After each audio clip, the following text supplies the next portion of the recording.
Assalamualaikum warahmatullahi wabarakatuh. Alhamdulillah alladzi an'ama alaina bi ni'matil iman wal islam. Wassalatu wassalamu ala khairil anam habibana wa nabiyyana Muhammad sallallahu alaihi wasallam. Qala Allah ta'ala fil Qur'anil azim. A'udzu billahi minasy syaithanir rajim. Bismillahirrahmanirrahim. Ahasiban nasu ay yutraku ay yaqulu amanna wa hum la yuftanun. Shadaqallahul azim wa shadaqa habibul karim wa nahnu ala dzalika minasy syahidin wasyakirin walhamdulillahi rabbil alamin. Hadirin kaum muslimin dan sahabat BM32 yang saya hormati. Di awal pertemuan kita di sore hari ini, pertama, marilah kita selalu dan senantiasa memanjatkan puji syukur kehadirat Allah Subhanahu wa taala. Yang mana alhamdulillah dari sejak pagi sampai detik ini Allah masih terus memberikan dan melimpahkan beribu-ribu nikmatnya kepada kita. Di antaranya nikmat yang sangat luar biasa adalah nikmat panjang umur, sehat wal afiah. Yang mudah-mudahan dari nikmat itu kita bisa melaksanakan ibadah. Shalawat dan salam mari kita sanjung agungkan ke baginda alam habibana wa nabiyyana Muhammad sallallahu alaihi wasallam, yang telah membawa umatnya dari zaman jahiliyah ke zaman Islamiyah. Mudah-mudahan kita khususnya kaum muslimin dan sahabat BM32 senantiasa mendapatkan syafaatnya di yaumil qiyamah. Saudara kaum muslimin, sahabat BM32 yang saya muliakan, sudah barang tentu setiap sesuatu itu semua akan ada cirinya. Itu semua akan ada alamat. Ciri ini adalah untuk menentukan kualitas seseorang. Ciri inilah untuk menentukan kualitas sesuatu. Baik itu kualitas baik ataupun kualitas buruk. Karena dengan ciri inilah orang bisa mengenal kualitas orang lain. Karena dengan ciri inilah orang bisa mengetahui kualitas sesuatu, baik atau buruknya kualitasnya. Gajah dicari orang karena punya ciri. Harimau dicari orang karena ada ciri. Badak dicari orang karena ada ciri. Gajah dicari orang karena mempunyai ciri gading yang begitu indah. Harimau punya ciri yang ditakuti orang karena belang. Badak pun dicari orang karena culang. Nah, dari sekian contoh ciri ini adalah menentukan kualitas dari sesuatu itu. Pun manusia mempunyai ciri khususnya untuk orang yang beriman. Mempunyai ciri di mana ciri kualitas inilah untuk menentukan kualitas seseorang itu beriman. Oleh karenanya pada kesempatan ini saya ingin menyampaikan kualitas imannya seseorang. Dari mana kita bisa mengetahui kualitas iman seseorang? Apa karena dari pakaiannya yang bagus? Apa dari sorbannya yang panjang? Apa dari cara berpakaian gamis dan jubahnya yang indah? Itu semua tidak menjamin kualitas keimanan seseorang. Yang pasti apapun itu, kualitas seseorang dari imannya dari Allah akan menurunkan satu ujian untuk menguji kualitas seseorang. imannya benar atau tidak.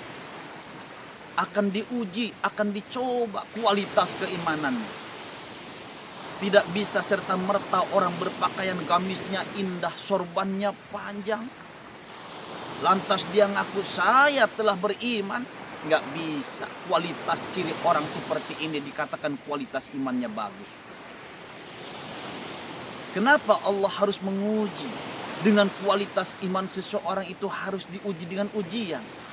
Yang mungkin kita ketahui sekarang di mana-mana ujian melanda, khususnya di daerah-daerah kita. Ada yang banjir, ada gempa bumi, ada tanah longsor, dan sebagainya. Itu semata-mata adalah untuk menguji kualitas keimanan seseorang. Hadirin kaum muslimin dan sahabat BM32 yang saya muliakan. Kenapa kualitas iman seseorang ini harus diuji?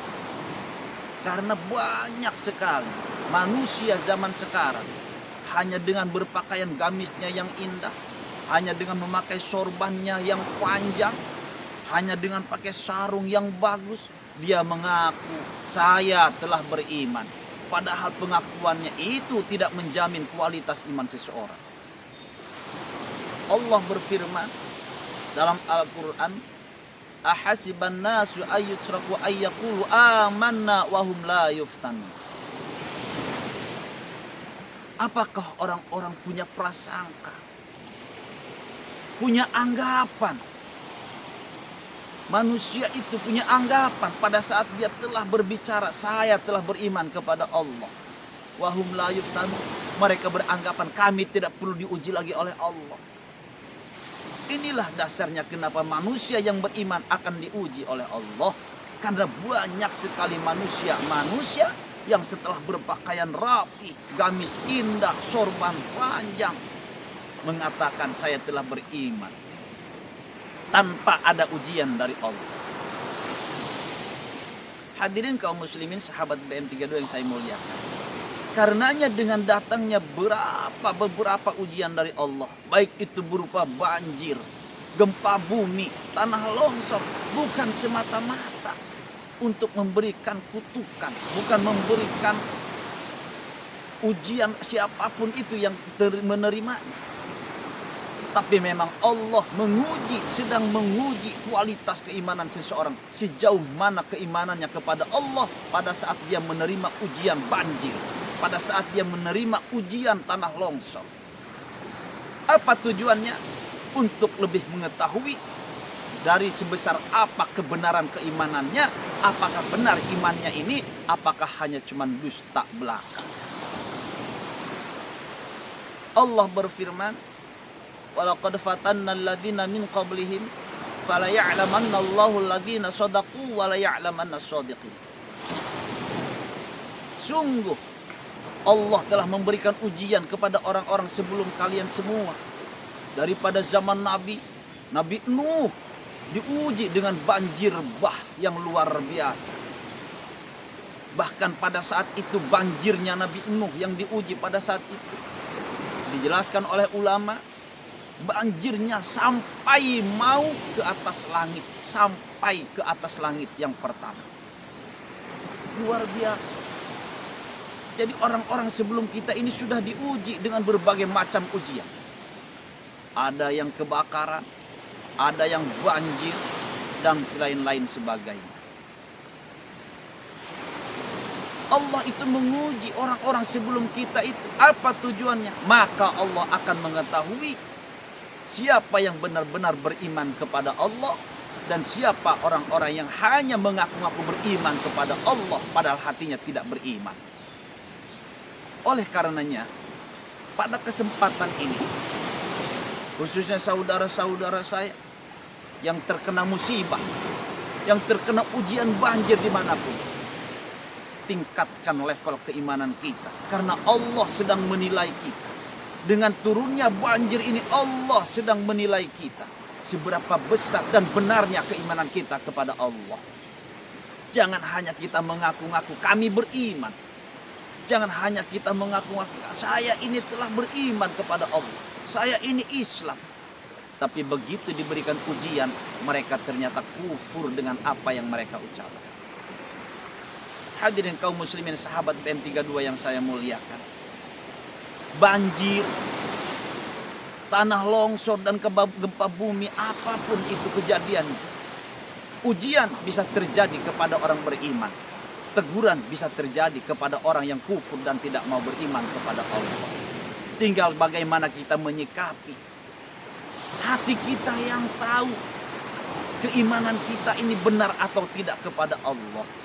Pada saat kita benar mengakui beriman kepada Allah, insya Allah ini yang namanya ujian. Tapi pada saat hati kita kufur dengan apa yang telah Allah berikan, nikmat yang telah Allah curahkan kepada kita, mungkin ini adalah teguran dari Allah Subhanahu wa ta'ala. Saya menghimbau kepada saudara-saudara yang terkena banjir, mari kita tingkatkan level keimanan kita kepada Allah. Berpasrah diri kepada Allah. Untuk Allah kita beriman, kepada Allah kita beriman. Mungkin itu saja yang bisa saya sampaikan pada kesempatan hari ini. Mohon maaf atas segala kekurangan. Billahi taufik wal hidayah. Wassalamualaikum warahmatullahi wabarakatuh.